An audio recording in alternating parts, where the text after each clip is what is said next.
You know, Bam. I'll make everyone happy. I mean, I accuse people like you know, like if you say, like if the police say if they're trying to apprehend a suspect and they say, or they pulled someone over and they're like Caucasian female 35. I mean, on some level, not even on some level, they're being sexist and colorist.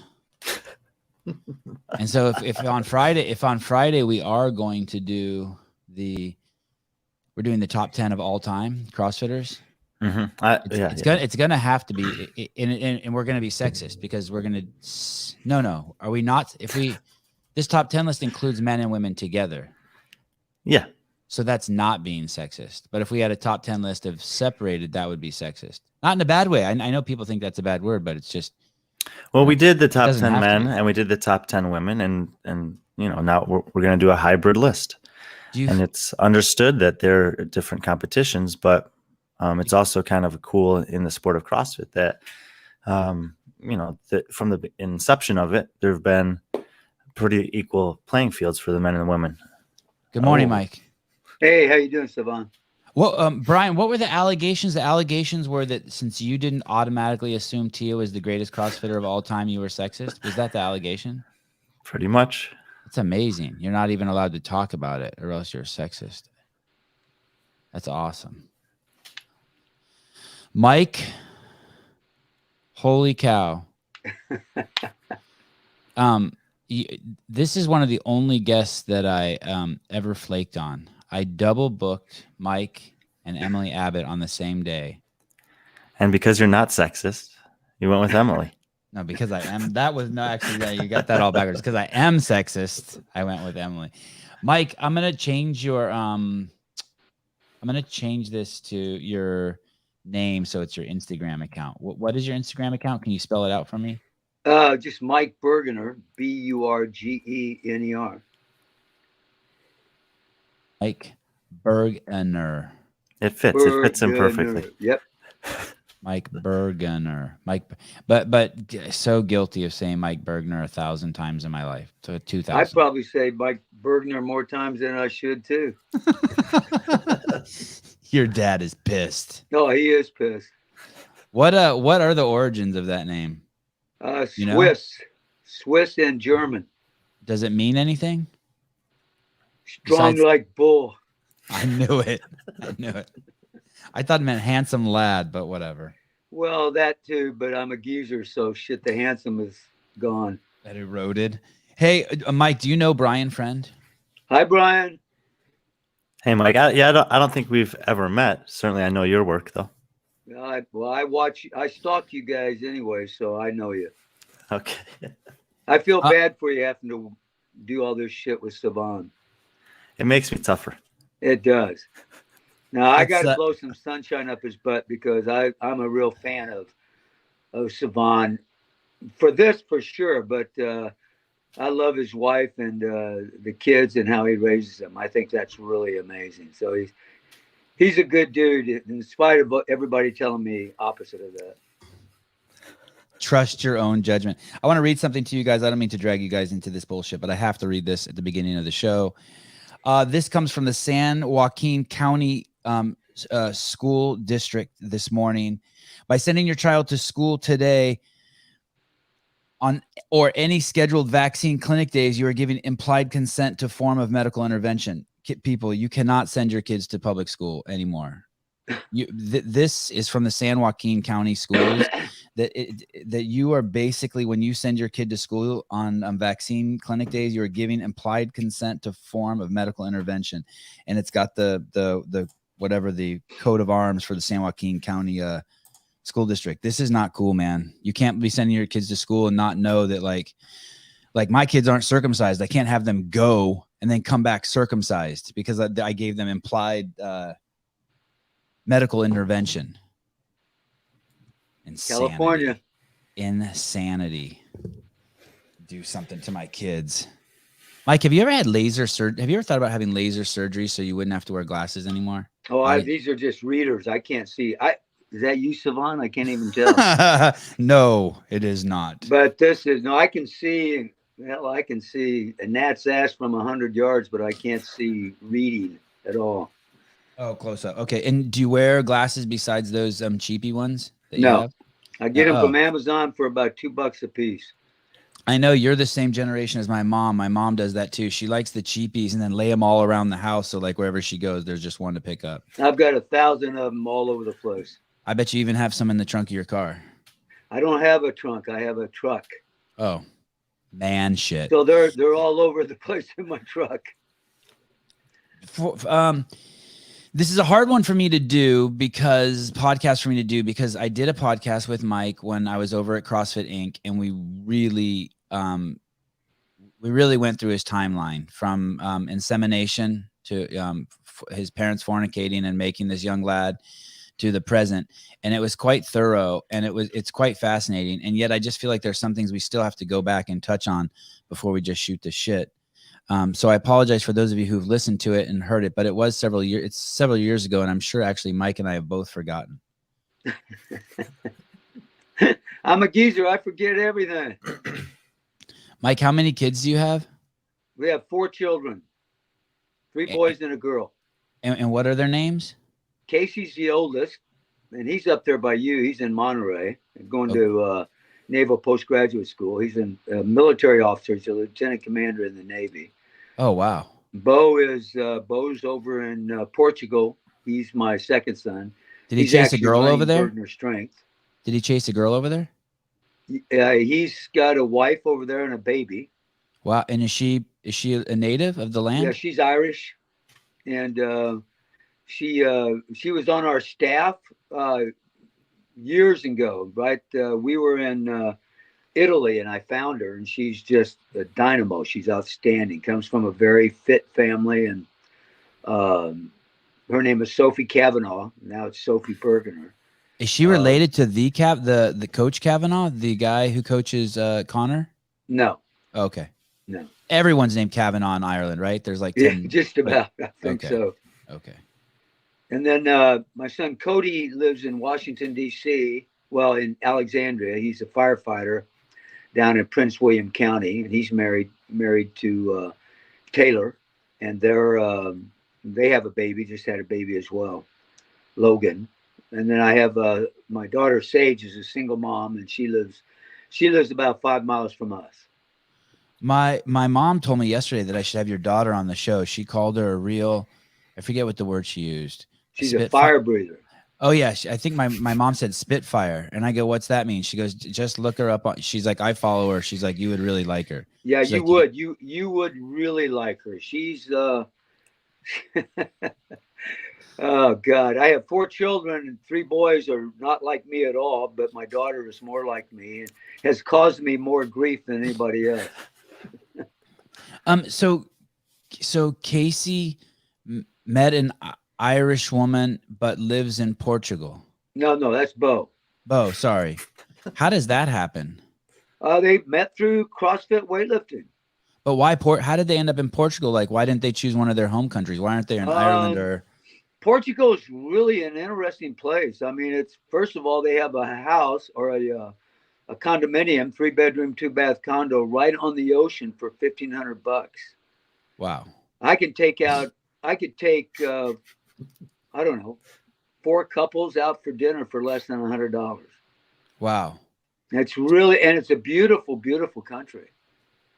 And 1,500 is that you pay that just in your property tax every month here in California. Oh shit, it's crazy. You know, I mean, here, but I mean, he was living here. Then she let her green card expire, and you have 3 months to get it renewed, and she just forgot about it and went back to see her parents over in Dublin, and couldn't get back. So they were living here in Oceanside, and hell, they were paying $3,000 a month just for a 1-bedroom apartment that was about a half a mile from the beach. Can you go there to Portugal? Like, is it yeah. easy? You can. I was just there about 8 weeks ago or so. Wow, that's awesome. I in my mind, I'm such I guess I'm I think of myself as a positive person, but I guess I'm just a negative Nancy. I just think of the whole planet as being locked down. That's awesome that you went there. Well, yeah, we had to do a lot of crap to get there, but we went, and it was. I mean, I've been there 3 or 4 times, and I really like it. What about do they speak English? Very rarely. Some of them do, not all of them, and I think that's one reason why I think they would like to. They've tried to pick up the language. I think they would like to. They want to come back over here, obviously, but that's been a nightmare. They may go to France, or you can't just marry an American dude and come over here. No. They were here when they got married. Oh. I mean, she's married to an American guy. They've been married now for about 1.5 years. They have a baby, and he's an American citizen. He's going to. Oh, you know what they need to do, Mike? They just need to go to Mexico and just walk across the border. That's what I told them. It's totally chill that way. It's exactly. totally. I told them. I said, "Come to Mexico, and I will come and get you." Yeah, that's the way, and it's a nice walk. It's a nice walk. It's a lot of natural landscape. Go through a little bit of creeks and shit like that, but other than that, you can get across. Isn't that crazy? People can cross at the southern border, get a court date, and stay in the United States. But this dude, who's a contributing member to society, who has a dad in the country, who has money, brothers and sisters, family, and he married this chick, and he has a baby, and he can't come here and participate. Well, he can. He comes over. In fact, he'll be here next weekend. But not with this chick. Not with her. No, she'll stay. Sophie will have to stay there. She can't come over here. I mean, we've been working on it for like 2 years now. And it's bizarre. And about 20 grand later, Jesus. Ay. I know. Were you going to say something, Brian? One of my closest friends had a similar situation. His wife is Australian, and he was working there as a petroleum physicist, met her, and it was like a 2 to 3 year process. They got married. And then she was able to stay here for a certain amount of time, but she would have to leave for a certain amount of time, and it's not easy. Well, Blaine McConnell is married to one of the Iceland chicks. I forget her name now, but she actually competed in the Olympic Games, and she was living here, and now they have a baby, and she's been gone now for 3 or 4 years. They can't get back. I just thought you could marry someone. Like if you marry an American, you're good to go. No, that happened in the Philippines in World War II. All these Filipino gals got married to GIs, and they came over and divorced them. They came over just to get American citizenship. So they've cracked down on that kind of stuff. But I mean, Bo now, he's an American citizen. He lives in Portugal, and he has to leave every 3 months. Nuts. You were in the Marines, Mike? Yes. What years were you in the Marines? I was years 65 to 75, but that wasn't all active duty. That was a lot of it was reserve duty. I was in the PLC program for when I was at Notre Dame, and so my actually active duty times in the Marine Corps where I actually served was 1970 to 75. And why did you sign? What's PLC, and why did you sign up for that? Platoon leader course is what PLC stands for. And I don't know. I guess I watched too many John Wayne movies. I always loved being a Marine. And the Marine Corps had great uniforms. And, I'm crazy anyway. So I felt like that would be the branch of service for me. So really, there was it's kind of like if you and I were 16-year-old boys and we were standing around throwing rocks at a stop sign and the cop came up to us and said, "Why are you doing that?" We'd be like, "We don't know." Yeah. 16-year-old boys. You signed for the Marines like that? Like, yeah. I don't know. Well, they were at Notre Dame and they came in with their uniforms on. Of course, Vietnam was going hot and heavy. And these guys were, they were poster guys for the Marine Corps. And they had their uniforms on and they all had their medals, and they were pilots. And they had served 2 tours in Vietnam already. And this was 1965. And they just, I went in. They pulled me right by, and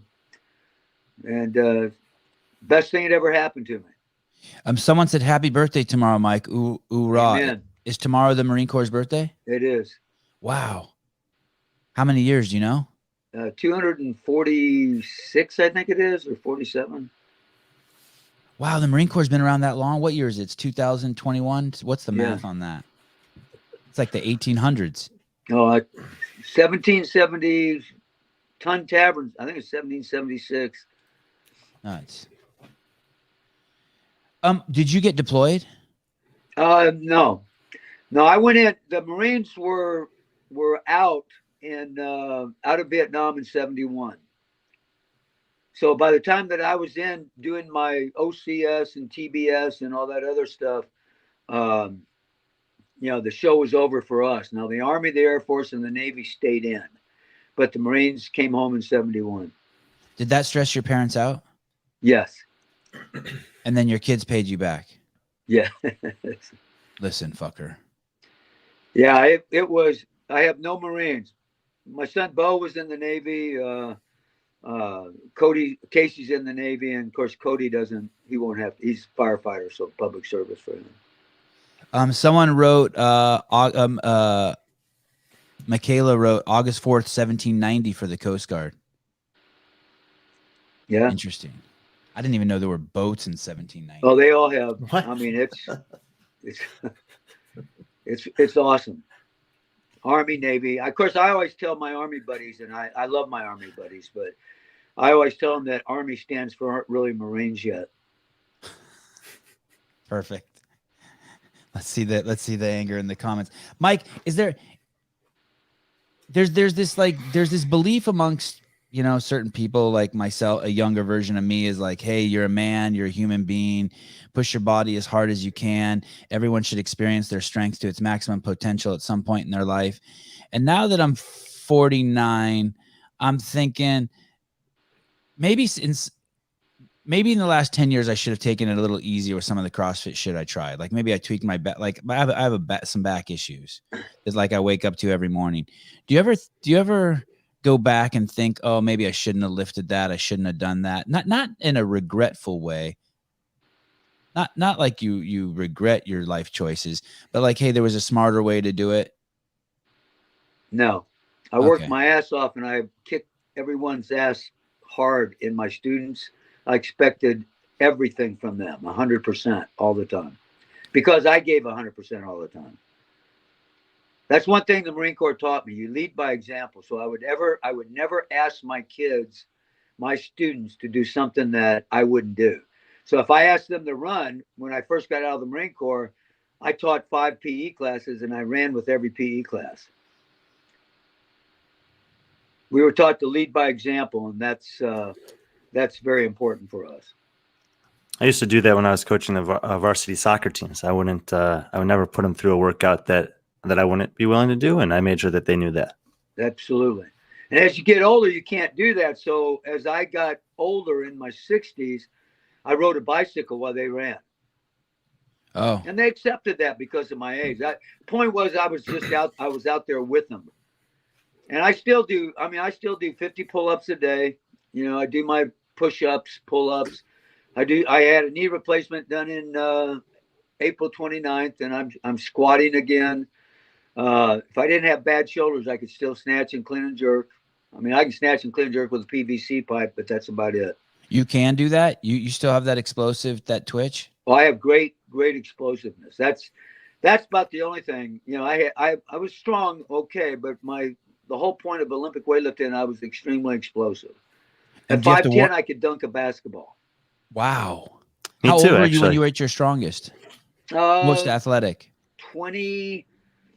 Well, I think at about 25, 24, I clean and pressed 400 pounds. Wow. I remember you talking about the clean and press. It's almost like a standing bench lift. It's an Olympic press. It's not a military press, but that was part of the lifts. Back then, the snatch, you had the clean and press, snatch, and clean and jerk. 400 pounds? Right. Where did you do that? I did it at the Junior Nationals, and that's now the American Open, but I'll always hold that record because of they eliminated the lift. Oh, wow. Is there video of that? I don't back then when I did that, no, I don't think there was any videos of it. Well, there definitely wasn't video. I guess film. I guess there was no video for maybe film. I have a picture someplace of. They actually put that up on my courses. My kids do that shit to me. I have a big poster of me holding the weight right before I was pressing it. Wow. Have the bars come a long way since then? Oh, Jesus. Those were with steel plates. And did the bar spin? Yeah. Oh yeah. You had the York barbell was a great barbell. And then of course there was a Russian barbell that had very aggressive knurling that they used, and it was terrible. You had to use it, but everybody's coming back with scars on their throats and bleeding because of that barbell. And but yeah, York had a great barbell, and Alico wasn't as popular then. I don't believe. I don't think I ever lifted with an Alico bar until much later. There was a company called Uderholm. Uderholm had a pretty good bar. I think Alico bought them out years ago. Maybe from the Netherlands. Is that from Uderholm? Probably. I can't. But none of us except Europe. Everything was in pounds in the United States. Everything was on iron plates. And of course, if we read when we got to read stuff from Europe, everything was in kilos. And they had pretty good bars. But we had good bars at the national championships. We had good bars, but in training, our bars and plates were like, they were just iron plates, and you would lift a weight and you'd have to hold it over your head. And then when the referee would give you the down signal, then you would have to bring it down to your shoulders and then your thighs and then below the knees. And once it was below the knees, you could drop it. Insane. And you did that with 400 pounds? Yeah. Damn. And it was crazy because what if you miss 400 pounds? What am I going to do with it? I'm going to drop it. And you had to have seen that happen. Someone dropped. Oh yeah, you'd see it all the time. But there was, I can tell you that I've lifted in a weightlifting contest where I weighed in at noon and lifted at midnight. Wow.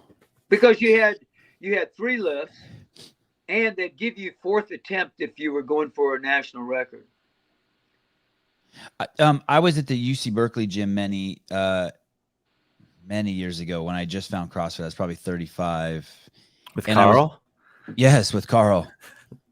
And I was overhead squatting 175 pounds, and I was in the cage, and it was steel weights. And I think trying to do 10. And on my 10th rep, I think I dropped it from overhead onto the ground. And they came over and yelled at me pretty good. And what was amazing is they told us that was actually a basketball gymnasium we were in, and so dropping the weights wasn't allowed. But I mean, of course, they had a floor on top of the basketball gymnasium. Yeah, anyway. Sure. You that we got in so much trouble there. Do you know Carl? Tall Carl? He's like 6'6". Carl. What's his last? Do you know his last name, Brian? Egelman, something. Oh, like Egelman. He does whiteboard daily. Yeah, they're from Indiana. Yeah. Yeah, he's a good dude. He is a good dude. Actually, one of his drawings was just featured yesterday or the day before in the CrossFit end of day email. Oh, wow. And Mike, you would have loved it because it was saying, this is red flags. If you hear someone saying, well, I need more weight on the bar to move it well. Yeah. No, Carl's been out here. He's been out at my house, and he's got my blessing. He's a good dude.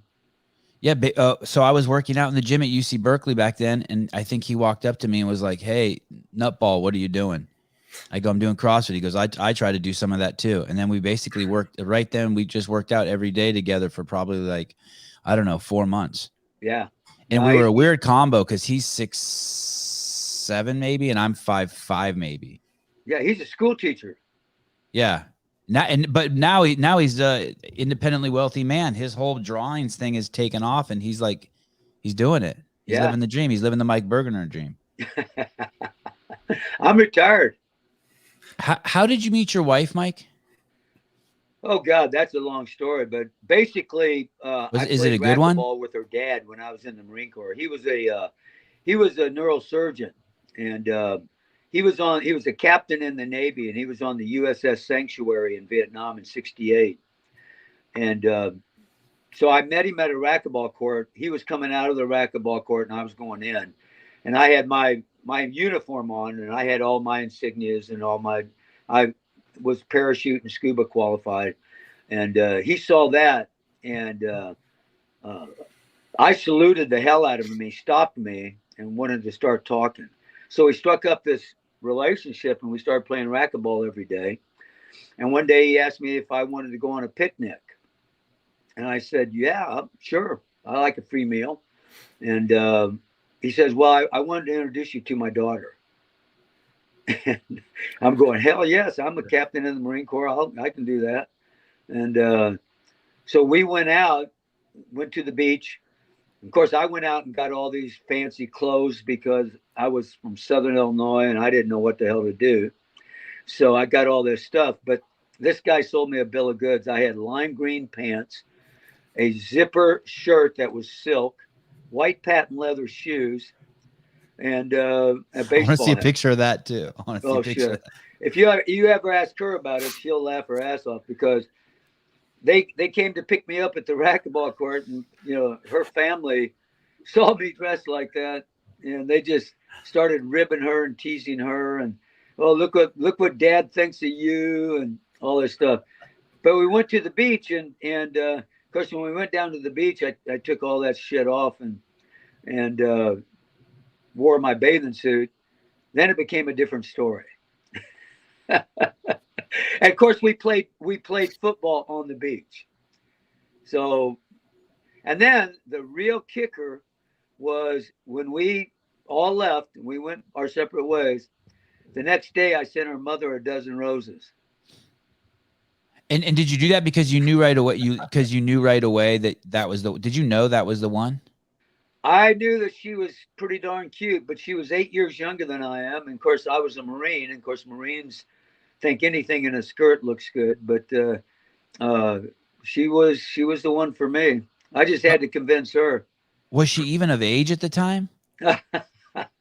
She was. Let me think here for a second. God, she was a student at Santa Barbara, UC Santa Barbara. Oh wow! She was 18 or 19. Okay, so barely legal. And that was that, and you just started, and that's, you called her on a landline, a rotary phone. Yeah, pretty much. I'd go up there once we established that we were meant for each other. I'd go up to see her at Santa Barbara one weekend, then she'd come down here a weekend. So every other weekend, we'd make that trek. And where were you stationed? I was at Camp Pendleton. Shit, that place has been around forever. Oh God. But I was on my way overseas to Okinawa, and we were talking about getting married, and I was going to stay in the Marine Corps for 30 years. Then she started thinking about her dad. He was in the Navy for 25 or 26 years, and they moved all over the place. So she basically said, I don't want to move like that. I like California. I want to stay in California. So I had a decision I had to make, and her dad ended up getting me a job teaching at Fallbrook High School. So I decided to get out of the Marine Corps. And wow, and that's where you met Greg, basically. I met Greg when I was teaching at Rancho Buena Vista High School. How close is that to Fallbrook High School? Close. It's in the same area.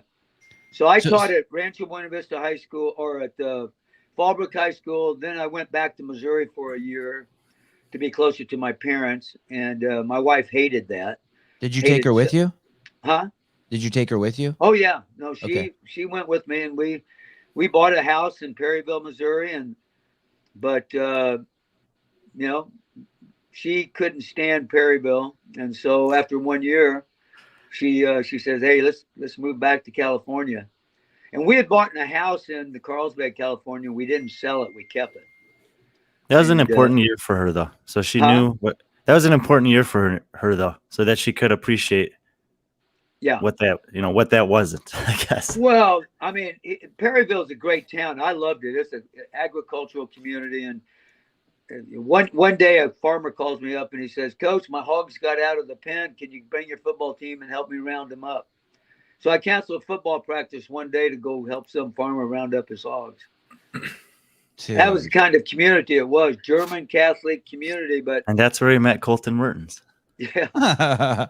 Well, and my wife, she taught PE in that school, and the boys gave her such a hard time because she should be home cooking supper for her husband.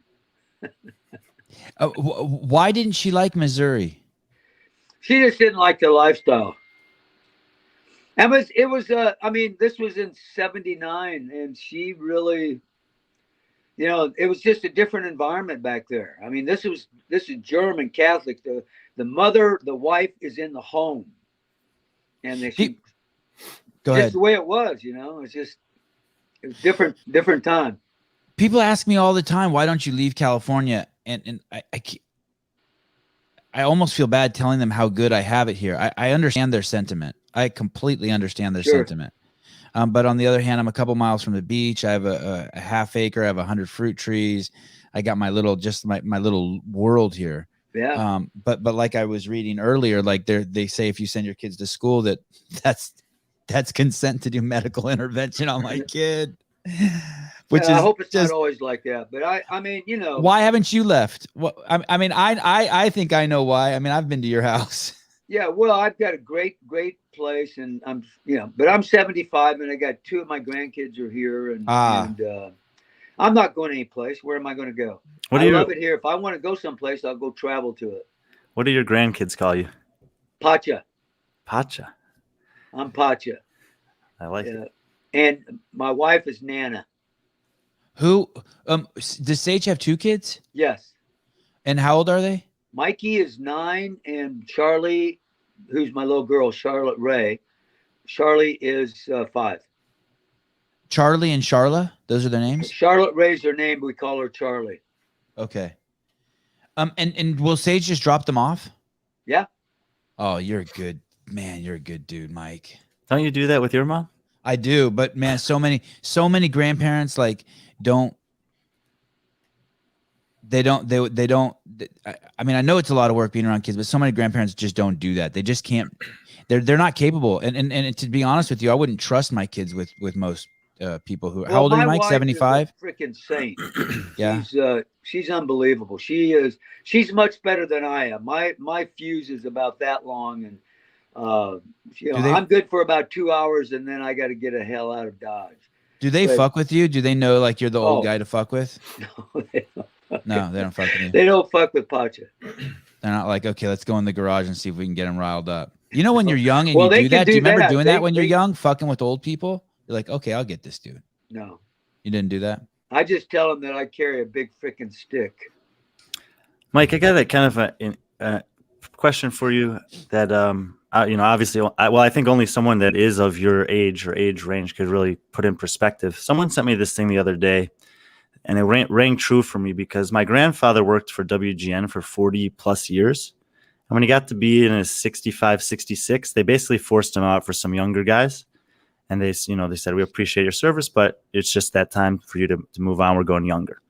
And this thing that was sent to me was about basically politicians. And they were saying, why in every field are elderly people, once they get 65, 70, kind of pushed out. But in the political world, that 65, 75 years old seems to be a lot of people that are making these major decisions. I think it's I'm curious kind of what you think, because I still consider you to be an expert and world leader in your field. Obviously, you're in that same age range.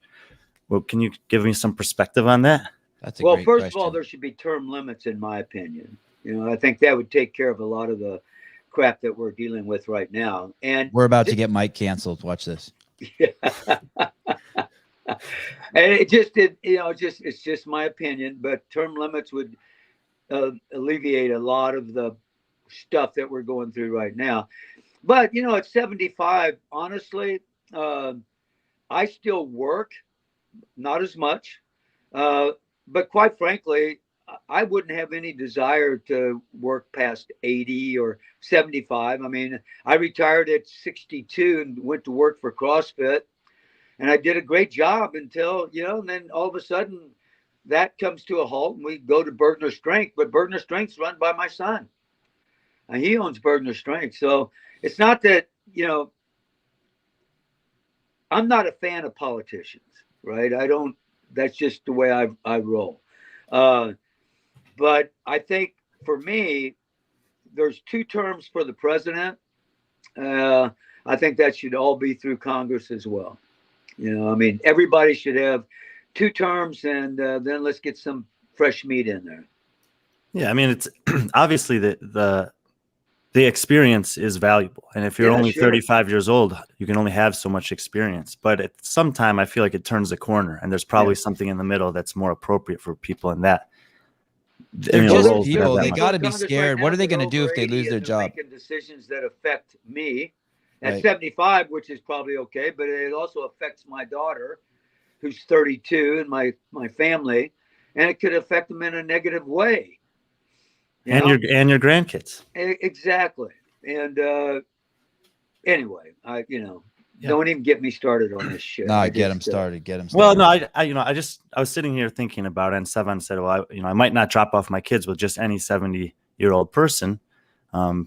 But most old people are fucking incapable. Most young people, I wouldn't drop my kids off with anyone who couldn't pick them up and carry. My mom can pick my kids up if the house catches on fire at 77.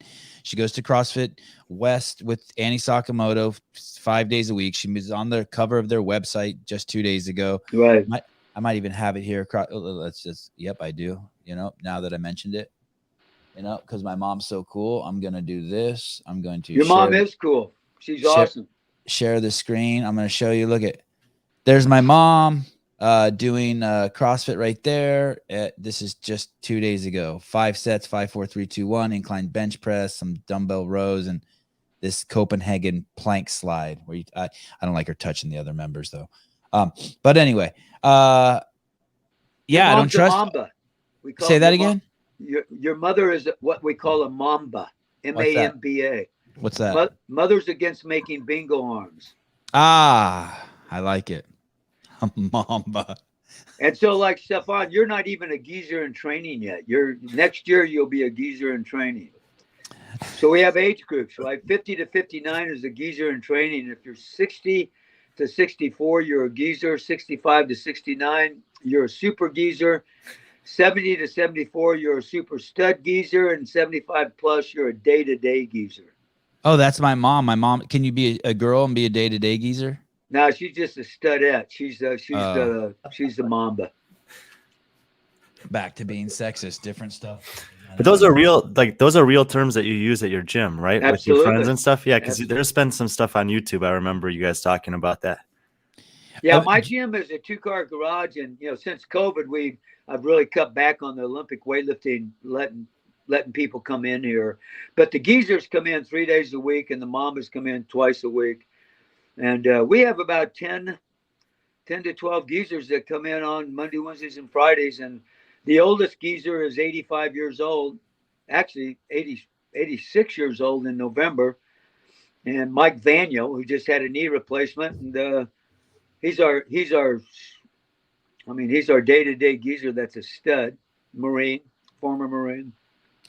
Mike, you kept your gym open for the geezers through the last 2 years? Right.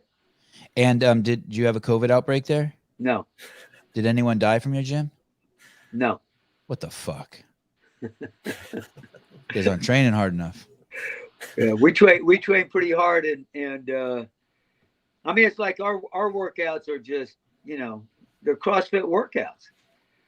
I mean, if you saw some of the stuff the guys are doing, I mean, I don't sit up there on the board and draw a workout for them, but everybody's got their own workouts. And we might do a workout that says, okay, today we're going to do 500 repetitions.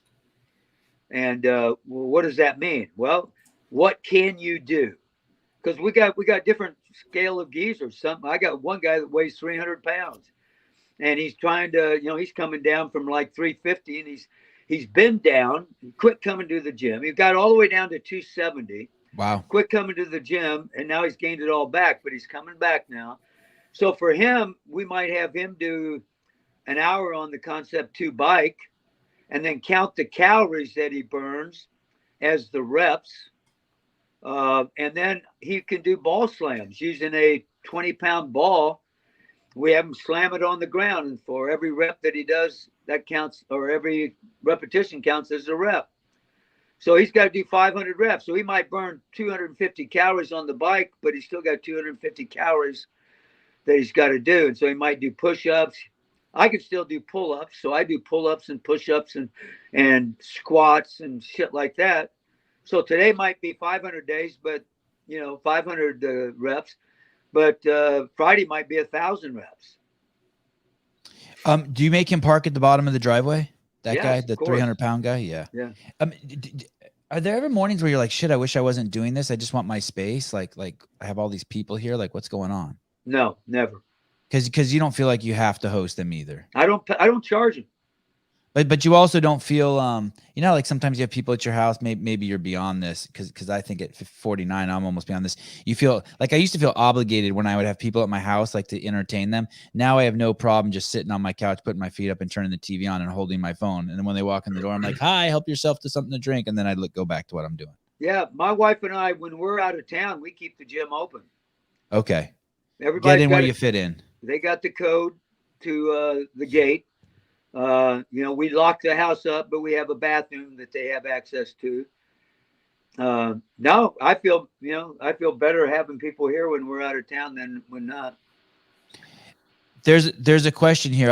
It looks like a fun one that I think a lot of people would like to hear you answer. It has nothing to do with what we're talking about. Probably what most people who are tuned in want us to talk about. They probably hate it that we're talking about family and politics. And I want to go back to politics. I want to see how you managed all the different thoughts in the gym during just this fucking social upheaval. But the question's from Tommy Rodriguez. Coach, or it says, Brian, will you ask Coach, and I'll ask you, Brian won't. Brian, can you ask Mike about what he said about Chandler during the Rogue last year? Is it better to leave him alone since he's so strong or help him with his form? God, I hope I don't get my ass in trouble here, but I hope you do. We need the ratings. The money I make from this puts my kids through jiu-jitsu. Say something crazy. I wish I had Chandler with me all the time, because Chandler would be, if I could have him all the time, Chandler would be clean and jerking probably 420, somewhere in that neighborhood. He's just gifted. He is strong as hell, but his technique sucks so bad. It's amazing to me that he can lift the way he does. He's just he's a warrior. He was in the Army. He's a freaking fire breather, and he's wrapped tight. And one of the nicest young men I've ever seen. And one of the nicest bodies I've ever seen. Yeah, well, he's got that. He's got that going for him. And in the real world, you got to understand when I talk about Chandler, I'm not talking about Chandler as a CrossFitter. I'm an Olympic weightlifting coach. I don't know my ass about CrossFit. I mean, I know what Cindy is, and I know what, all that shit is. And I'll work it. But for me, when I do my courses and I do my thing, it's all about Olympic weightlifting. That's what I do. And so when I see Chandler, I want him. I want to take him and bring him here, and I want to train him. But the juice isn't worth the squeeze for him. I mean, he's got the snatch, he's got the clean and jerk, and he's going to do that. But those are two lifts. Same thing but his form might also hurt his longevity, right? I mean, every time he lifts, at least fucking peon baby like me, I just think, oh shit, my shoulder would have just snapped off. Right. Well, that's genetics. He's got that genetic distribution that he's just unbelievable. I mean, it's like Chandler I would change if I had him for Olympic weightlifting. Rich Froning, I wouldn't. And what do you mean, like that notorious early pull? You wouldn't mess with that? No, he actually doesn't early pull it. He actually brings it in with his arms, and then he explodes. I mean, if I would have gotten Rich Froning when he was 15 or 16, it would be a different point. But Rich is rich, and he has so much explosion. He is so gifted as an athlete. I'd leave his ass alone. I really hate to do this, what I'm about to do next. How cool is Rich? Rich is cool as hell. It's nuts, right? I love it. He is. I just got back from there, and I mean, his family is so freaking amazing. It's unbelievable. I have so much respect for him, Hillary and what they're building, the dream that they're building, and he is so giving to everybody. He's just an amazing person. And his dad too, and his mom. Old man Froning. Yeah, the whole. He and I are, we're geezers together. So we're good. We're good. I really like him too. That whole organization. Rory's down there now. I got to see Rory. Tattoo Media. They're just. It's just a great. Oh, that's effort. right. The Gravats are. Jordan and Paula live there too. They don't live in Cookeville. They live close to Knoxville. They live in, I think it's Marysville or something like that. Yeah, those are good people. I know them for a long time. Man, Paula is a powerhouse. Yeah. What a overachiever. And she's running her own business now, right? I have no idea.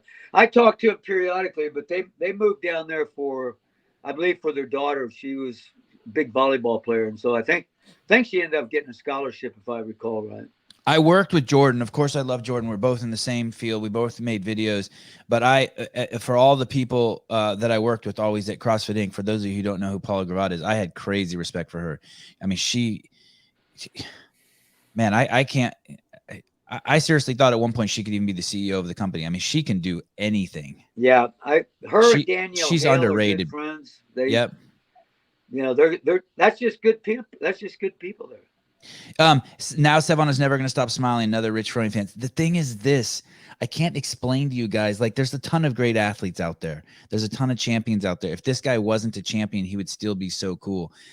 It's really fucking hard to explain what it's like to be around Rich and talk to him. It's not. Well, the charisma that he has. Come on, man. He will talk to anybody. It doesn't. He's not going to lend himself to. I'm just going to talk to the podium.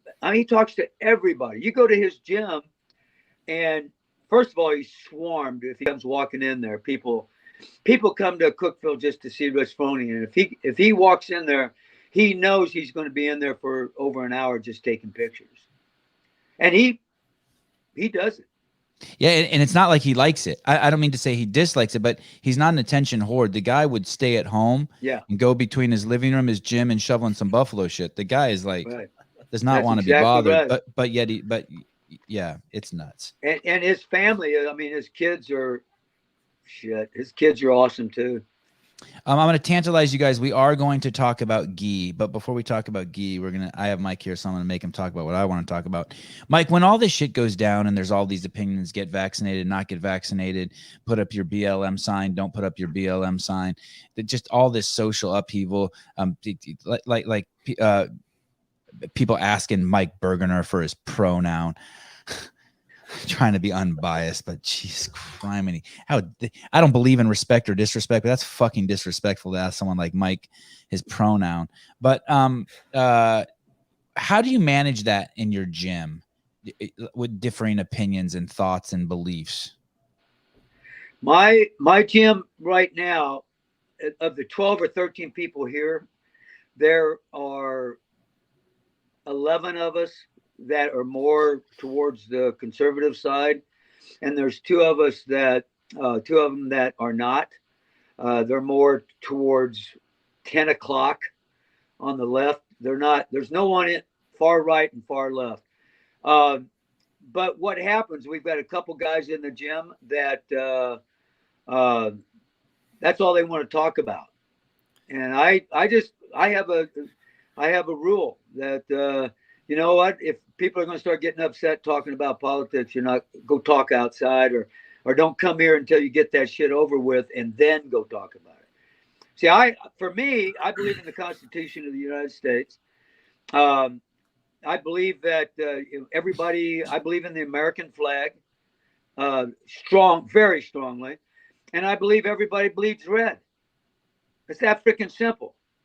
And I've held myself, it's the way I was raised. I held myself to that standard all the time. And, so when people start violating that to either side too much, then, it's not going to happen in my gym. When people start getting upset about it and it starts affecting other people, then I don't want to deal with that shit. And perfect example, I'm more conservative and my wife's more liberal. So, that's just one of those things. We'll talk about certain things. But then when it comes to religion and politics, we pretty much stay out of that. When you say that you believe in the American flag, what does that mean? That just means that the United States of America is the most important country in the world to me. I think what we've gone through in World War II and World War I and, Vietnam, Korea, and, Afghanistan, to me, I think the United States of America is the greatest country there is. And that's the flag that I really hold to my chest 1,000%. I pulled up to my kids' elementary school the other day. It's a homeschool where the kid's supposed to go to school 2 days a week, but we don't send them there for those 2 days. We just keep them at home. And you can look on my Instagram how hard I push my kids. They get plenty of education. Anyway, so I get there and they got the American flag, and then underneath it they have the gay pride flag. And so I'm wondering, why do they have the gay pride flag? And I inquire about it, and it's about equity and equality.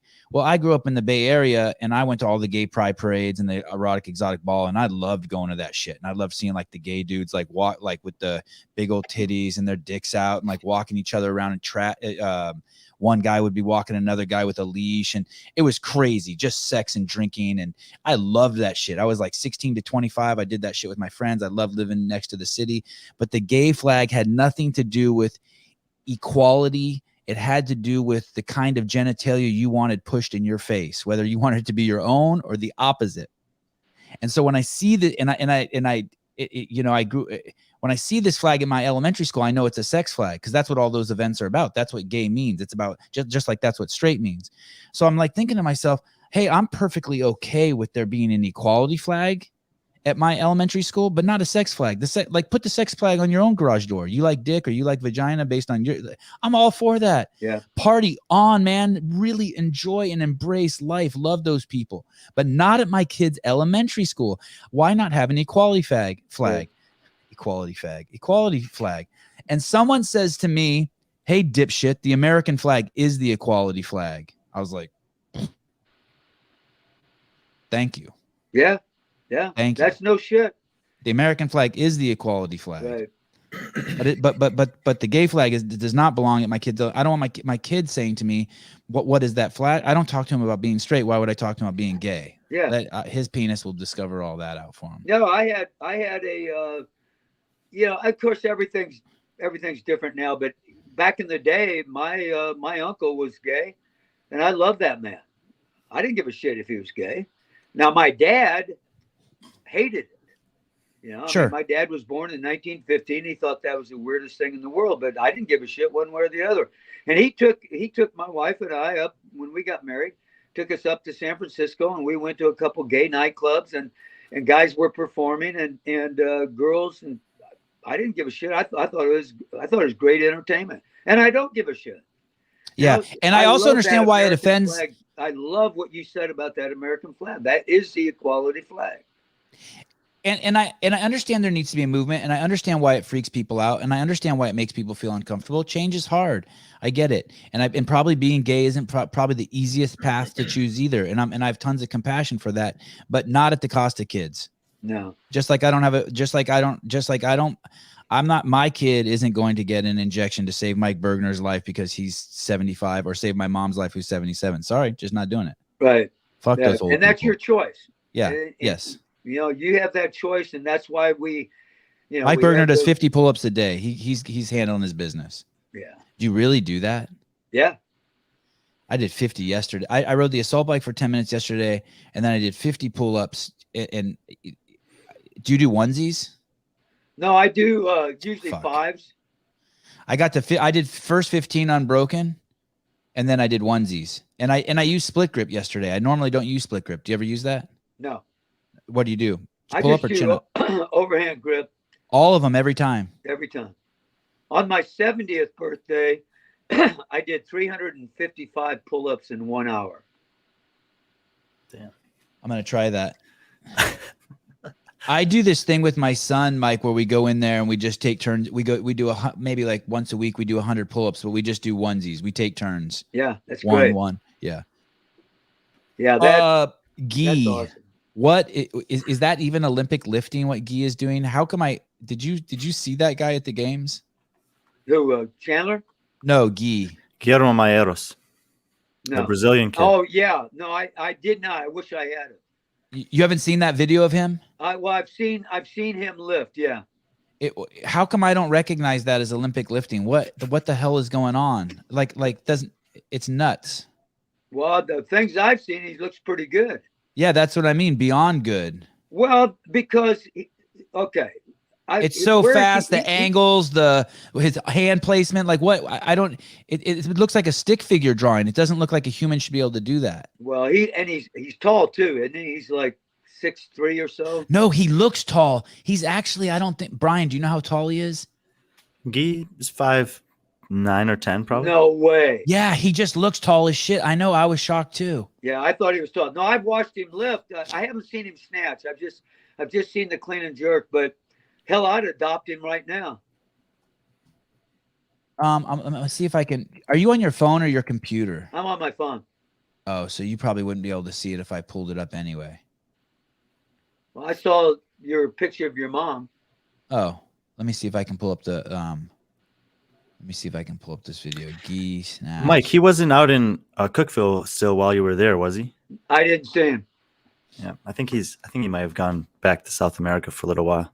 See, I went in on a Friday, and I usually go over there Friday evening, and then Saturday, Sunday, and then I left on Monday. Okay, let me see if I can share this on the screen here. But this guy's a beast. His technique is a lot better than Chandler's. Ouch. Oh no. Hey, I love Chandler, but I want to give his ass a hard time too. But Mike, you'll of course know this. Like the positions that he gets into, not everyone can get in those positions. That's great. Look at that. There's his starting position right there. I'm not going to critique the guy, but that starting position, I was thinking that he was like 6'3" because of that starting position. Oh man, that's perfect. Look at this. Holy shit. That's exactly the way that it's nuts. I would evaluate that, and hell, that's just amazing. Look at this. Look at that explosion. Look at the vertical hips. Look at the pull under. Shit, that fires me up, Stefan. Jesus Christ, man, that's awesome. It fires me up that you said tried to say my name. Look at that. This guy's an animal. I really like him. But the technique that he's got there, that that whole double knee bend that he's got, that explosiveness, right? Keep going. There. Look at that. Look at his hips. His hips are vertical. There is no banging the bar off his hips.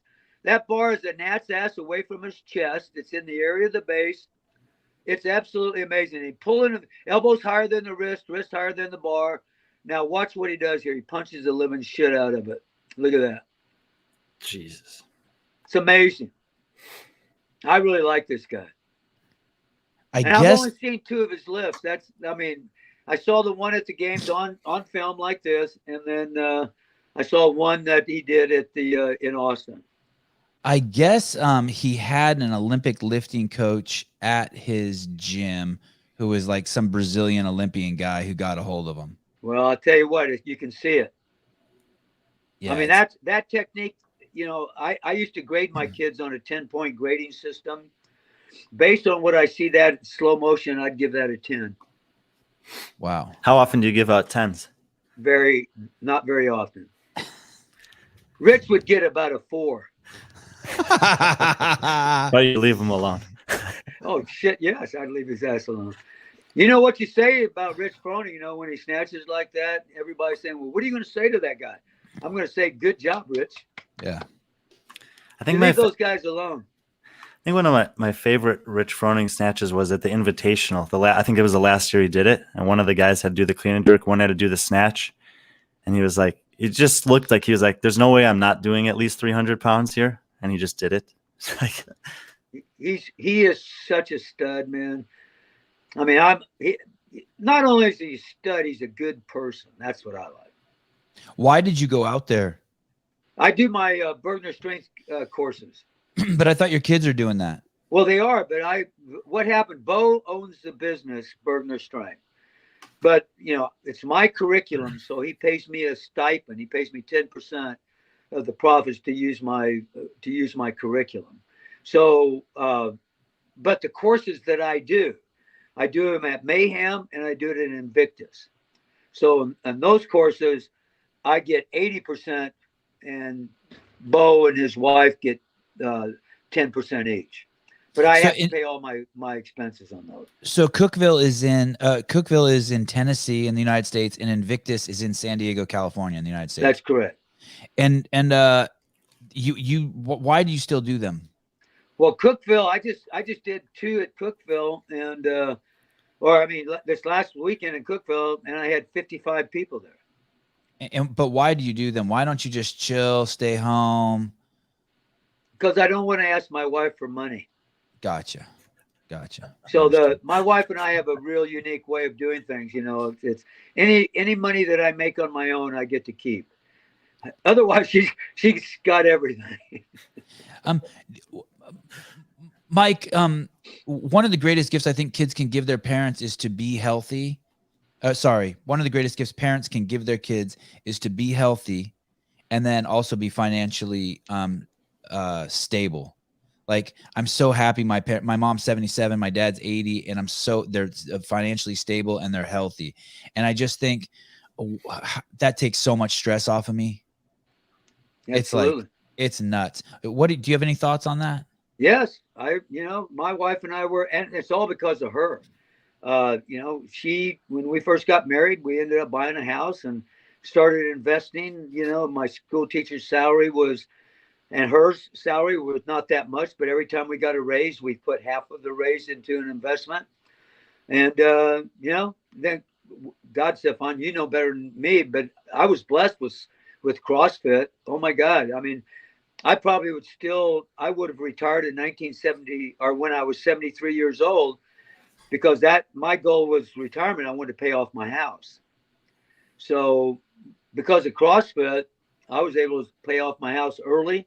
My wife was able to, retire early, and we made good investments, and my kids they'll never have to take care of me. And just so you know, when people say when he says he retired, that means he started working the hardest he's ever worked in his life, but he loved his job. Right? Right. But I love it. It's unbelievable. I'm not working. He exploded onto the scene in 15 years ago and hasn't stopped. Right. Is he still going to cook? When you go to Cookeville, how do you get there? Do you fly? Oh yeah. And what do you fly? What airline? Southwest. They have a nonstop to Nashville. You don't spoil yourself and fly first class? No. I do if I'm going overseas. If I'm going to Portugal, I fly business class, or if I go to Europe, I'm flying business class. It's not hard to go back to coach? No. Well, I try to sign on early, and I try to go to row 14.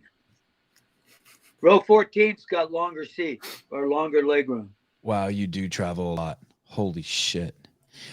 Mike, this is none of my business. How much did you make when you when you first started working at Fallbrook High in 1970? 1976 was my first year. 1975 was my first year at Fallbrook, and I made $21,000 for the year. For the year. Baller. And wow, $21,000 a year. And I took a job in Perryville, Missouri as a head football coach, and I made $16,000. So the year you were in, and that was all the money you got that year? No, because my wife got a job too. That's one reason why we moved, because they hired both me and her. So we went from $21,000 to $31,000. Do you still have your house there? Do you still have your house there? No. You sold it. Do you think about what you're going to leave your kids? No, I'm going to spend everything. You are? Yeah. Did you ever think you wanted to leave something for your kids? My wife we are very giving to our kids, but they've never asked us for anything. We do it because we want to. Of course. So my kids have never asked us for a dime, ever. So, and that's we're very proud of that. We're proud of them because they're making it on their own. And I've asked my mom for a lot of shit. I can't say that. Well, we just, it's not that we wouldn't give it to them if they asked, but they'd never asked. Right. If you're listening, Burgener kids, ask for some shit because this guy's going to spend it all. They're not going to get it. Ask for some now, like tomorrow. I want to leave some shit for my kids. I want to leave a house for each of my kids. Well, they'll get that. Right. I mean, we've got 2 houses. I mean, we bought a house. We have our home, but we bought a house about 5 miles from us, and Sage rents it from us. Oh, that's awesome. She doesn't live there free. I mean, we put a nice down payment on it. Our payment is about $2,000 a month on it, and that's in our trust. And I mean, shit, it's already gone up about. I mean, I've already made about $200,000 on that damn house. I know, real estate in California, right? It's crazy. Do your kids get along? Oh yeah, all 4 of them. Yeah, they're really close. Congratulations. I didn't. My kids are still young, 4 and 7. But when I see the 3 of them getting along, it is probably the highlight of my day every day. I can't really fucking explain it. And like, so this morning they got up and I just see them immediately go into the playroom and just start playing together. Yeah. And there's something magical about your kids getting along, huh? Yeah. I mean, seriously, if you see them, I mean, they've had their pissing contests and shit like that, but for the most part, it's so gratifying as a dad that the kids all love each other, and they got their own lives and their own journeys that they're following, and they all accept each other. How often like these days do they all end up in the same physical location? It's really hard, especially with Bo now, because he's in Portugal. Even though he comes, he'll be here next weekend, and he'll be in DC next weekend for a level 2 course, and Sage is going out there, Cody is there, and Bo are there. So 3 out of the 4 will be there. Nice. So they try to get together a lot, but to have all 4 of them together is really hard. The last time we did that was in Thanksgiving last year. Oh, that's good. And that was in New Orleans. That's where Casey was living, and he was stationed in Mandeville, Louisiana. And so we all got together at Thanksgiving there. So that was cool. There's a comment here. It says, so wait, he got his master's in strength and conditioning at Kentucky and then moved and got a job as a school teacher? Meaning, like, I think this person's suggesting you were overqualified. No doubt. But I didn't care. That's, I mean, I'd probably still be in the Marine Corps if I hadn't become a school teacher and a coach. And I probably would have never found CrossFit had I not been a school teacher and a coach. Can you tell us that story about how you and Greg met? Sure. So I was at Rancho Buena Vista High School, and I was the junior national or junior world team coach for the women's team in weightlifting. And so we had a weightlifting team called Team Southern California. And so in order to make money to help these kids travel, I would do courses for USA Weightlifting to raise money. So USA Weightlifting's level 1 coaching course, or their club level coaching course, is something that I would do. And I would do it maybe 5, 6, 7 times a year. And every time that I would do a course, my weightlifting team would make anywhere from $500 to $2,500 for doing a course. So as Greg got going, I didn't even know who Greg was. As Greg got going, he called USA Weightlifting and said he wanted to do a club coaches course for his athletes and his coaches. And that was Annie Sakamoto and, all that group. And they said, well, contact Mike Burgener down at Rancho because he's in California. So, really? That's the way. And what year was this? Oh shit, this was like 2005, I think. So imagine this. If I never heard that detail of the story. So if that person who answered the phone at USA Weightlifting, or because I guess this is before emails, if they would have said contact Joe Schmo at this other place, it would have been Joe Schmo.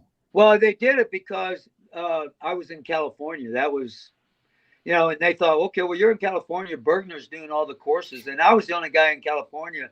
Because you're not even close to Greg at that point. I mean, that's 400 miles, 300 miles from Santa Cruz. Right. Well, shit. And so Greg came down, and he brought all these athletes with him, all these guys. Can you tell me about the call before you go there? He personally calls you? Yeah. Can you, and you answered the phone, or your wife? Do you remember any of the details of that? He just called and said he wanted to do a course. And I said, okay, when do you want to do it? And he gave me a date, and I said, okay, how many athletes are you bringing? Because I wouldn't do a course unless it had 10 athletes. Okay. And so he brought down like 20 or so. And they walked into the gym with all their dogs, and Lauren and Blake and his entourage. Yes. And Tony Budding? Was Tony Budding there? Yes.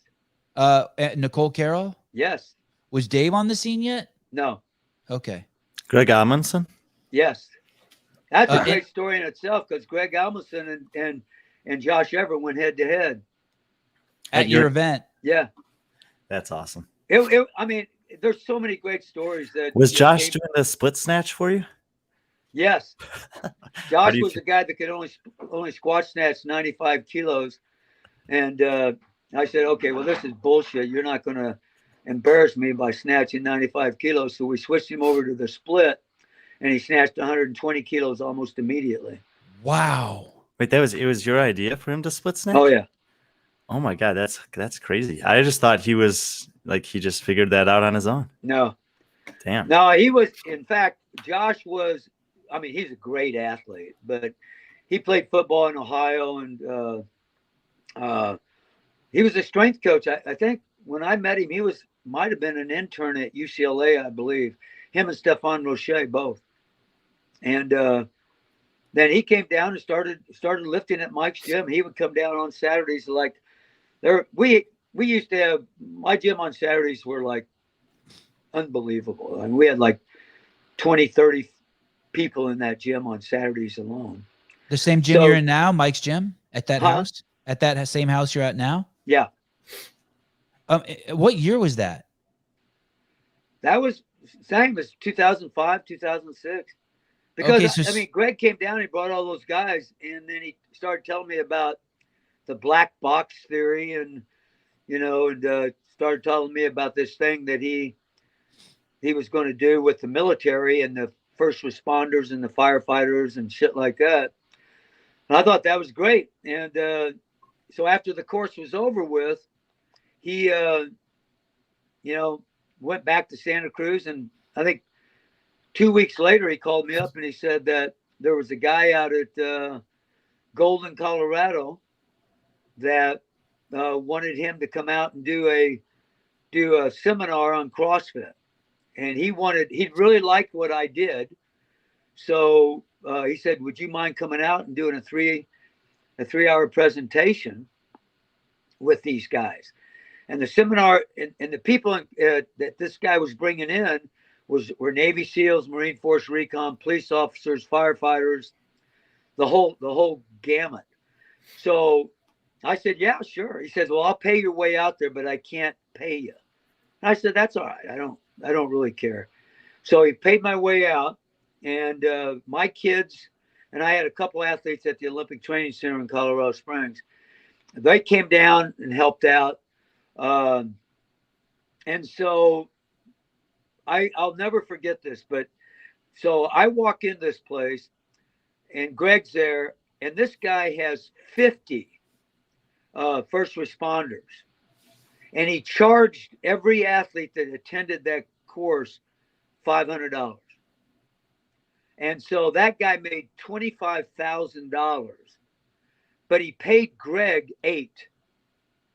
And I can remember, of course, this is just me talking, but I can remember looking at Greg's face, and it was like, fuck him, this will never happen again. And so we went home, and about a week or two later, he called me up and he said, we're going to start doing our own seminars in Santa Cruz once a month. We're going to have 60 that are going to be allowed in, and we're going to charge them $1,000. And he says, we want you to be part of it. We want you to teach what you taught in Golden. And I said, sounds great to me. He says, what are you going to charge me? I said, hell, coach, I make $200 doing this shit. I don't pay me what you want. So every month I'd ride my motorcycle up to Santa Cruz. And first time I went up there, I did my 3-hour gig. He gave me an envelope, and I put it in the back of my pocket and continued coaching. Hell, I'd forgotten about the damn envelope. And later that night, I went to my motel room that he paid for and opened up the envelope, and there were $1,100 bills in it. About had a heart attack, for God's sake. You used to do a weekend course for $200, and he paid you $1,500 for 3 hours. Paid me $1,500. He was the most generous man that I'd ever been around. Him and Lauren both. I mean, they were incredible. And he took care of me, and I did him once a month, and he took care of me. And then a year later, he says, I'm going to start. We're going to go a different direction. We're going to go 2-day seminars, and we're going to drop the third day. So we want you to do your own courses. So he allowed me to set up a business and schedule my own courses. He collected all the money, but they paid me 70%, and they took 30%, and that's the way it started. Yeah, it's so interesting. It's probably not talked about very much or even enough. It is truly incredible how many people probably have a very similar story to yours of how it's unreal of how generous he is. And then also on the other hand, I'd like to say that notice how Mike went out there to Colorado, even though Greg told him he wasn't going to pay him. That so many people also have that story with Greg, where when you started, it really was the Wild West. It was get in where you fit in. Everything was so informal yet so fucking real, and so many present people really wanting the best.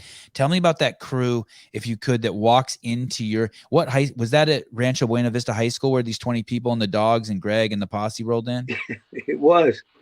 And what did you think about this? Had you ever seen a group of older people? By older, I mean in their 20s and 30s who were that fit before? Like, what was your first impression? Was Olympic style weightlifting. So, I mean, I thought anybody that did 30 snatches and 30 clean and jerks were crazy.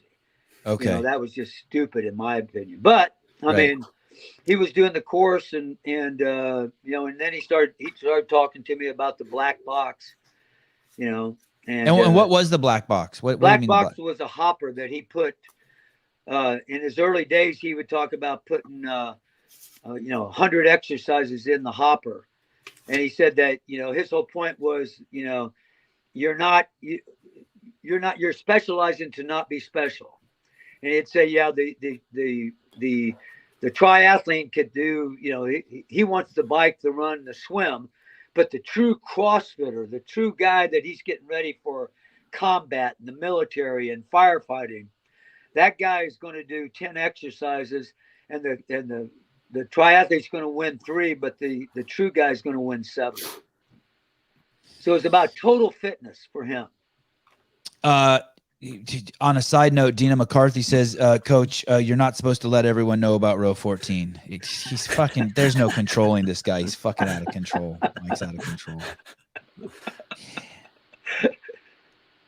And then so back in the day, I think things have changed. Josh Everett wasn't a very talkative man at all, and that's an understatement. He did not talk, and yet you met him there, and somehow you exchanged phone numbers with them and started up what's turned into quite the charming long-term relationship, right? Yeah. No, Josh and I have been, him and his family, it's like Josh came down way before CrossFit even started. He did? Yeah, he wasn't. No, Josh was a member of my weightlifting team. Oh shit. Okay. Sorry. I didn't know that. I missed that part. Yeah. No, he had been with me for 2 or 3 years, and he was him and Stefan both, but then they both came down to help me coach that time that Greg came. So we had my whole family was there. I mean, Casey probably wasn't there, but Bo and Sage and Josh Everett, Amy Anaya and Greg, Amy Anaya then, Greg Everett, and Amy Everett now. They were all there helping coach that first course with Greg. Oh, I've never met Greg Everett. You know that? Isn't that weird? Yeah, he's a hell of a coach. I know. I should get him on the show. Yeah, you should. He's amazing. On the show. I've heard so much good things about him. Mike, how old did you say you are? 75? Yeah. Tell me about Josh Everett. I don't mean to put you on the spot. Josh Everett, me to fuck off, but you've seen him go literally. He was a fucking seedling, and now he's a fucking forest of a man. I mean, the transformation he's gone through is nuts, right? Well, I mean, I'll tell you. Or the growth. I should say it's growth. It's not even transformation. It's just growth. The thing about him as a man, raising his family, is just like you. What you do with your kids and the way you raise your kids is just like Mary and Josh. Yeah. They are an amazing, amazing parents. Just absolutely amazing. Yeah. And Josh wouldn't say shit if he had a mouthful. I mean, he really wouldn't. But he's become more outgoing, more talkative. The glue that holds that marriage together so strongly is Mary. She's incredible. Yeah. When I made Every Second Counts is when I got to spend a lot of time with him, and he was extremely, extremely introverted. And then we were filming a scene at the track, and he started crying. He was talking about the passing of his father, and he started crying. And that in itself was like crazy, right? That he showed that on film. And then afterwards he texted me and he goes, and this was even more amazing. He texted me and said, "Oh, I bet you guys are so happy that you got that scene of me crying." And it showed like this self-awareness and this joking and the side of him that I hadn't seen in all the filming. And now when I see him, it's just like, I don't want to say he's changed. He's just really, I just think it's just remarkable how much he gives, I guess, to his kids, but also to the world now, from being from an introvert to now I don't even think of him as an introvert. And I love seeing him on social media, and I love the fact that he's sharing himself with the world. He is, he's a strength coach for the SEAL teams. I didn't know that. Yeah. And he is, God, I mean, he lost his dad when his dad was 52. And I like to think that I became his second dad. It was like the love that I have for that kid. I mean, and to watch him grow. I mean, here's a guy that I don't even know what he is, 50 maybe. I don't know what he is, but his house is bought and paid for. Yeah, he's a smart dude. Him and Mary both are very, frugal. They're very fiscal responsible. They've got, just watching those kids, the things that they do. Yeah, those are some, he's worked hard to make, those are some powerful children. Powerful. Yes. James Hobart has chimed in. Are you familiar who James Hobart is? He's that pretty guy who hangs out with Rich Froning back in the day. Oh, I got some great stories about James Hobart. He says, Brian, get some tips for the hitch pull in your snatch. What's a hitch pull? Brian, you got to be shitting me. You do a hitch? Well, James, we'd love to hear the stories about James, first of all, but at the games, James very generously offered to coach me on Olympic lifting a little bit, and he wrote me a program, and I did it. But not once did he ever mention to me anything about the hitch pull. Instead, he waited till there was a public platform to embarrass me in front of the best Olympic lifting coach in the United States. Thanks, James. So you didn't even know that until just now, Brian? He's never asked me. He's never told me about it. Oh, what is a hitch pool? Oh God, it's the ugliest damn pool. First of all, it's illegal. You can't do a hitch pull. If the bar, I mean, never mind. I'm not going to embarrass you. No, I want to hear it. Educate him. Pretend like Brian's not here. Let's it's like Sevan's favorite thing. It's like you bring the bar up and then you stop. The bar's not supposed to stop. It's not supposed to go lower. It's like so it's more like a hang snatch. Yeah, it's like pulling it off the ground and then stopping to a hang snatch. Pretty much. Okay. That's. I mean, that would probably explain why I can hang snatch as much as I snatch. Well, that's bullshit, Brian. That should never happen. I'd never let you hang snatch again, and I'd never let you power snatch again. Okay. And you've been consistent with that. I've heard you give that advice to a ton of people. Hey, I do. You can never do a power clean again. I want to only squat cleans. No, what's the difference between a snatch and a power snatch and a snatch? A snatch, a snatch is nothing more than a missed power snatch. Say that again. Say that again. I gotta get my head wrapped around that. A snatch is nothing more than a missed power snatch. Okay. So the pull, everything's exactly the same. The pull's exactly the same. The difference is the weight on the bars is lighter, so I can receive it at a higher level. The pull's the same. The receiving position's the same. I generate my force against the ground the same. But then when my feet start sliding out and they come off the ground, my generation of force now changes from the ground to the bar. I can't pull a barbell up if my feet are off the ground. So the concept is I explode, I drive the bar, create an acceleration and elevation on the barbell. But when I pull myself under the bar, my feet are sliding out to receive it in that squatting position. Well, the energy source becomes the barbell then. And so then that's what speeds me up underneath the bar. Oh, it's fixed. The changing of energy sources. And so when people start pulling the barbell up, we have a saying, we say that when the arms bend, the power ends. And that's why I don't say anything to Rich, because his arms bend to pull the bar in. They're not bent to pull the bar up. He still's got one incredible leg drive. In fact, if you took pull out of the vocabulary, it would probably be smart. You just call it the leg drive, because you're trying to create absolute as much velocity on the barbell with your legs, with your feet against the ground as you can. On a similar note, I was 20 some odd years old and I had never had a pull up in my life. And I was in my backyard at college, and my buddy was my roommate was a crazy juice head bodybuilder, just strong, beautiful dude, all jacked on roids. And we were in the backyard one day, high as fuck.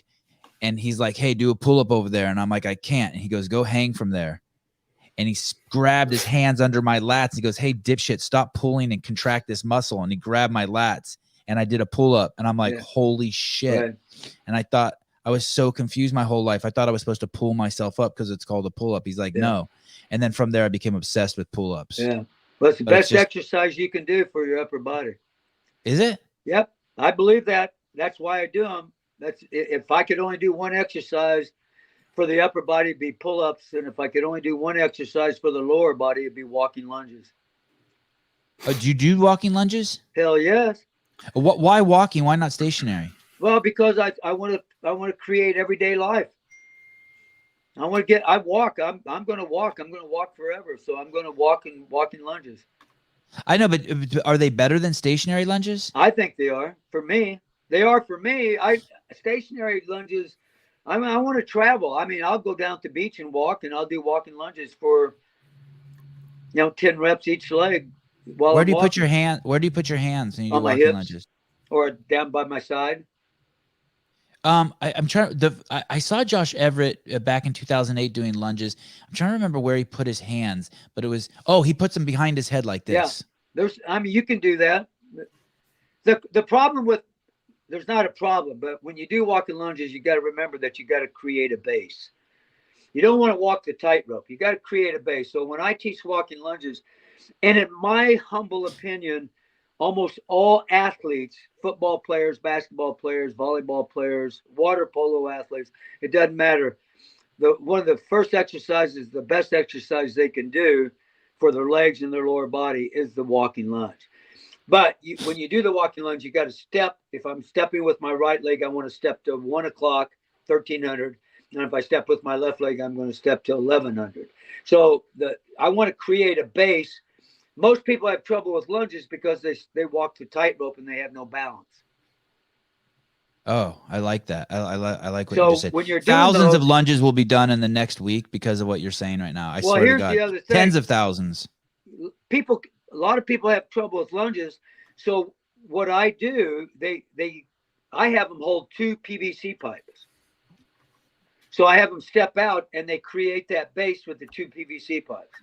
Okay. Now they can assist themselves to get up if they have to. Because what I'm really after is I really want that knee can be over the toe a little bit, but I'm looking for the back leg being bent, the torso being straight up and down and being balanced when I step. And then I drive forward when I step with the other leg. And the best exercise that I can do is I can have a barbell and do that exercise. And every time I step, I press the barbell overhead. From the bottom position? Yes. No, as you step, the barbell's on your back. As you step and press. And then when you recover, as you're recovering, you bring the barbell on your back, and then you step and press with the other leg. So where can I see video of that? Is there video of that? If I have a split lifter, that becomes his overhead squat in the beginning, which is part of the Burgener warm-up. I got a question for you, Mike. People ask me this all the time about the split jerk. Is it practical to practice with both legs forward? No. Only if you're an athlete. If you want to do it like it's like the split clean, or if I'm doing walking lunges, I'm working both legs. I want to do both legs. But if I'm dialed into the Olympic list and I'm a right-legged jerker, if I'm a right-legged splitter in the snatch or the clean, I only use that dominant leg. And then I use walking lunges to, as part of my training program. Do you still get sore? I can if I haven't done my walking lunges long enough. Now, if I went out, because I had my knee replaced 6 months ago, if I went out right now and did a heavy set of walking lunges, my hamstrings and glutes would be extremely on fire. Yeah, my ass is broken every time I do lunges. 2 weeks later, I'd be fine. Where do you put the weight when you do weighted walking lunges? I put it on my back with the barbell, or if my shoulders are bad and I can't do that, then I just hold dumbbells. So you'll put a 45-pound bar on your back and do walking lunges? Yeah. And do you push it up also? Yeah. Damn. I'm now doing lunges as I'm working. Of course, I know. I'm going to do lunges today too. Isn't that funny? All right. I got a great exercise for you while you're doing lunges. Okay, tell me. All right. So you got 2 dumbbells in your hand, and I'm walking. First step, I step out with the right leg. So as I'm stepping out with the right leg, I curl the left dumbbell. Okay. Then I step, bringing it back. And then the next step, I step with the left leg, but I curl the right dumbbell. I like it. So I'm opposite. On the way back, I step and curl both dumbbells. Okay. So that's over and back. The next set over, I use 2 dumbbells and I press the weight overhead while I'm in the lunge. So I clean it, get in the lunge, I step, I'm in the lunge and I press the dumbbells overhead. And I can use both arms, or I can just use one arm. So if I step with my right and curl with my left, I'm here. So then when I do the press, I'll do the press with the right. So I'm going to curl, press, and then I'm going to curl, press while I'm in that down position. Or if I'm Logan Aldridge, I just use the same arm every time. Yeah. Have you ever worked with him? No. I just saw a video of him the other day do a 502-pound deadlift. The dude has one arm. I know. He's crazy. It's amazing. And he doesn't even look juiced up or nothing. I mean, he's got a beautiful body. Don't get me wrong, but he just looks like he's juiced up like a movie here. actor. Yeah. Yeah. You were talking about pull-ups being one of the best exercises. You know what exercise what I did with my kids, and I'm so adamant about this, is I hung rings have always hung in our house. And since they were the first time Avi stood up, he crawled underneath some rings. He grabbed them. He's probably 8 or 9 or 10 months old, and he pulled himself up, and he not pulled himself up, but just hung from the rings. And my kids every day hang from rings, and their hands and their cores are so strong, and they have so much awareness in their hands and in their core, because the second your feet come off the ground, your legs kind of pop in front of you, and you get that core stimulus. And I didn't know this at the time, but the byproduct of having such strong hands that you're confident in gives a kid so much confidence. Once my kids grab something, a fence, another kid, anything, it's game on. Strong hands. Yeah, it's nuts. Yeah, I mean, that grip strength is critical. And I'll tell you what, if you grab somebody, that's why I like jiu-jitsu so much. And wrestling. I mean, wrestling, jiu-jitsu, I mean, those hands, you get that guy on the ground, you got strong hands, he's toast. Yeah. It's amazing. It's so neglected. And yet you don't even have to think about building them when you hang rings in your house as a kid, because the kid will just be, it's like there's that story of the guy who picked up the calf every day, right? It's like that. Every day they just get heavier and heavier. Right. So it's just a harder and harder workout. Progressive overload is what it's called. Progressive overload. Yeah, it's nuts. Hang rings in your house, people. It's the best thing you can do for your kids. Seriously. Just and right in the living room. Yep. They don't think it's work. I mean, shit, Sevan. Right. The only time that I've ever seen your kid, and I love this about you, the only time I've ever seen your kid upset while they're playing that I've seen on video is when you made him throw left-handed. Yeah. That was the best thing that you could do for that kid. And they all now do that. They can throw right and left-handed and kick right and left-footed. Yeah, absolutely. Yeah, that's good for the head. That's good for the mind. That's what's that thing called in between the right and left brains? I mean, it crosses over. I mean, it's amazing what that does for their intelligence. I saw on your Instagram this thing called the erg desk. Yeah, from Ice Age Nick. Yeah, tell me about that thing. Is that thing cool? Oh, it's unbelievable. And so you basically, do you have an erg in your house? I've got 2 ergs, and I've got 2 erg desks. So I'll get out and I'll ride the erg. And when I was recovering for my knee, I'd ride that thing an hour every day, and because it enhanced my range of motion for my knee. And so while the erg desk fits right on the handlebars, and so I'd sit out there and answer emails or phone calls or whatever while I was working out. You ever drip sweat? You ever drip sweat into your keyboard? Probably. I mean, I try not to. Yeah, that thing looked really cool. Why do you do the erg instead of the assault bike? I hate the assault bike. How come? Because I can't use the erg on it. Oh, the erg desk on it? I was raised on the Schwinn Airdyne. Okay. And so I'm a big Schwinn Airdyne fan, but they did away with the way the Schwinn Airdyne was made years ago. Yeah, the new ones are ass. Yeah, they suck. I have an assault bike that I actually gave to Sage. She has it at her house. But as much as I want one of those Concept 2 bikes, I just feel like if I'm going to sit on there, I might as well get the full body workout. I might as well get my arms in. So I ride that. No doubt about it. The erg is, if truth be known, the reason I hate I hate that assault bike is I can burn more calories doing the same work on the Schwinn. Wait, why? How? Because the monitors aren't linked.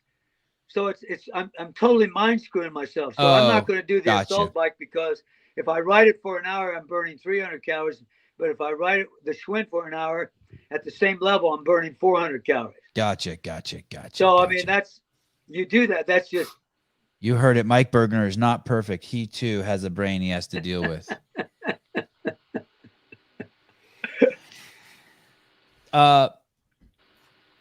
we didn't even cover much, and we have to go. We got to do this again, Mike. Did you have fun? I had fun. Thanks for doing this. I always have fun with you, Sevan. Thanks for doing this. Brian, do you want to ask him any questions before we let this guy go, before we let me go to the bathroom? No, I think it's really good. I think it's good for people to hear from him about just perspective on life and lifting. And, I feel like there's a good change that's happening for a lot of people where they're understanding that it's okay and healthy to lift for a long time. But there aren't a lot of people who've been lifting weights for 50, 60, 70 years like Mike has. And you can see that, yeah, he's got some injuries here and there or whatever, but overall he's strong and capable because of it. Yeah. Thank you. I appreciate that. Now we work hard. I had some good role models as I was growing up as well. So for those stories, you could go search back in the archives and find them. Because when you guys talked last time, you definitely told about some of those men that were influences early in your life. Right. Sevan, you must drink a lot of water. So I woke up this morning, I had a cup of coffee, then I had a pint of water, and now I'm having a second cup of coffee. So you're drinking coffee again. Good job. I am. I made it 2 months. My life's better with coffee. Oh shit. Yeah. Okay, hold on. I gotta tell my wife something. She's leaving the house. I am coming. All right, Mike. I love you. Hey, I'm gonna bug your daughter. Will you put in a good word for me? Yep. She'll love to do it for you. She's your fan. I mean, she loves you too, Sevan. Okay, cool. And